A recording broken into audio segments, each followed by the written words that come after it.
नमस्कार, मैं हूं राजीव रंजन और आप देख रहे हैं जनादेश न्यूज।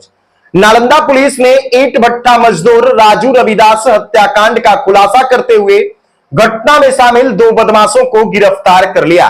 दरअसल बुधवार की रात्रि में स्वर्गीय शिवबालक रविदास के पुत्र राजू रविदास को घर से बुलाकर सुनियोजित तरीके से उसकी हत्या करके उसके डेड बॉडी को कुमरी नदी में फेंक दिया गया था। और पुलिस ने जब डेड बॉडी बरामद किया था तो राजू रविदास की मां के आवेदन के बाद अज्ञात के विरुद्ध एफआईआर दर्ज किया गया था।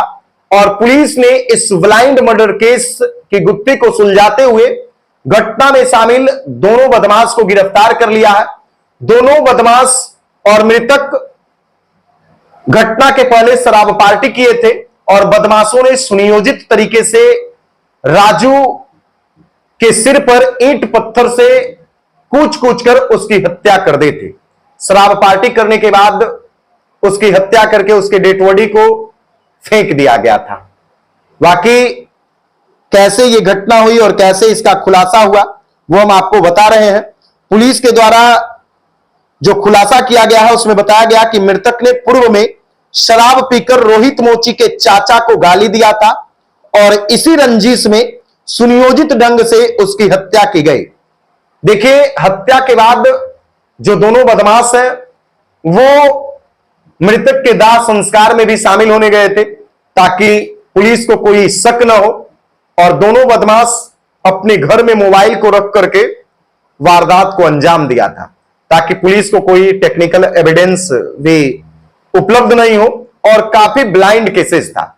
पुलिस ने इस मामले को केवल आवाज के आधार पर खुलासा किया है।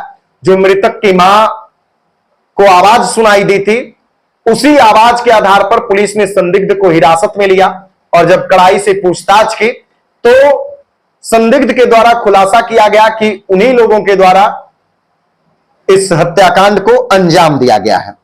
दरअसल पुलिस ने इस मामले में उपेंद्र रविदास के पुत्र सूरज रविदास और दिनेश मोची के पुत्र रोहित मोची को गिरफ्तार किया है, जिसके द्वारा विंद थाना क्षेत्र के विंद गांव निवासी स्वर्गीय शिवबालक रविदास के पुत्र राजू रविदास को घर से बुलाकर उसकी हत्या कर दी गई थी। गिरफ्तार सूरज रविदास पेंटर का काम करता है और पूछताछ में दोनों बदमाश ने यह बताया कि हत्या के पहले उन्होंने राजू रविदास के साथ शराब पार्टी किया था। उसके बाद विंद स्थित खंडहर नुमा संस्कृत विद्यालय में ईंट पत्थर से उसके सिर को कूचकर उसकी हत्या कर दी थी और डेड बॉडी को वहां से उठाकर कुमरी नदी के जलकुंभी में फेंक दिया था। देखिए, जैसा कि हमने आपको बताया कि इस केस में खास बात यह रहा कि घटना के समय मृतक की मां ने सिर्फ आवाज सुनी थी और उनका चेहरा नहीं देखा था। उन्होंने पुलिस को बताया कि किसी ने तेज आवाज लगाकर उनके बेटे को बाहर बुलाया था और इसी सुराग के आधार पर पुलिस ने मिलते जुलते आवाज वाले संदिग्धों से पूछताछ शुरू की थी। थानाध्यक्ष चंदन कुमार सिंह के द्वारा बताया गया कि जब पुलिस ने उपेंद्र रविदास और उमेश रविदास से सख्ती से पूछताछ किया तब उन लोगों के द्वारा बताया गया कि इस घटना में उनके बेटे सूरज की संलिप्तता है और इसके बाद पुलिस ने सूरज को गिरफ्तार किया और उसकी निशानदेही पर घटना में शामिल रोहित मोची को गिरफ्तार किया। रोहित और सूरज ने ही मिलकर राजू की हत्या की थी। खास बात तो यह रही, हैरान करने वाली बात तो यह है कि दोनों रोहित और सूरज घटना के बाद मृतक के अंतिम संस्कार में शामिल हुआ था ताकि पुलिस को शक न हो कि भाई हत्या की इन लोगों के द्वारा योजना बनाई गई या फिर इन लोगों के द्वारा हत्या के वारदात को अंजाम दिया गया है। और घटना के दौरान दोनों बदमाश अपने मोबाइल को घर पर छोड़ दिए थे जिससे पुलिस को कोई इलेक्ट्रॉनिक ट्रेसिंग नहीं मिल सके। देखिए, मृतक राजू रविदास जो है वो दूसरे प्रदेश में रह करके ईंट भट्टा पर मजदूरी का काम करता था। विंद थाना क्षेत्र के कुंभरी नदी से पुलिस ने गुरुवार को एक डेड बॉडी बरामद किया था जिसकी पहचान विंद गांव निवासी स्वर्गीय शिवबालक रविदास के पुत्र राजू रविदास के रूप में की गई थी।